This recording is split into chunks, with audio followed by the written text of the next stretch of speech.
बिस्मिल्लाहिर्रहमानिर्रहीम, अस्सलाम वालेकुम। मेरा नाम डॉक्टर अहमद इजाज़ है और मैं सिविल उम्मीद क्लिनिक से इस्लामाबाद पाकिस्तान से आपसे मुखातब हूँ। आज हम बात करेंगे ऐसे पेशेंट्स के बारे में कि जिनको अंडे खाने की बहुत ज़्यादा ख्वाहिश होती है और उसके साथ वो अक्सर जो है वो डिस्टर्ब भी होते हैं। अब अगर वो अंडा खाने के बाद जो है वो डिस्टर्ब होते हैं तो उनकी जो मेडिसिन है वो है फेरम मेटालिकम। लेकिन अगर वो अंडे की ख्वाहिश उनको बहुत ज़्यादा है और वो यानी किसी तरह जो है वो काबू में नहीं आती है, वो हर वक्त कहते हैं कि अंडे ही हों, बस वो खाते रहें और उसके साथ वो मतलब है कि उनके ज़ाहिर जिस्म में मतलब है कि बाकी जो ज़ाहिर है वो खुराक नहीं लेंगे तो वो उसका बैलेंस ख़राब हो जाएगा।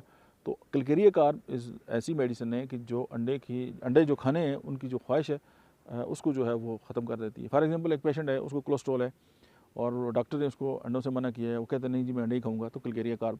इसी तरह आप इस एहसास के साथ, चाहे बीमारी कोई भी है, लेकिन अगर एक पेशेंट है उसके अंदर एक क्रेविंग है किसी एक मखसूस चीज़ की, तो होम्योपैथी इसको भी एड्रेस करती है। और इससे भी सम टाइम ये होता है कि हम मेडिसिन जब पेशेंट को देते हैं तो उसकी जो साथ बाकी रिलेटेड जो इश्यूज़ होते हैं वो भी एड्रेस हो जाते हैं। Thank you.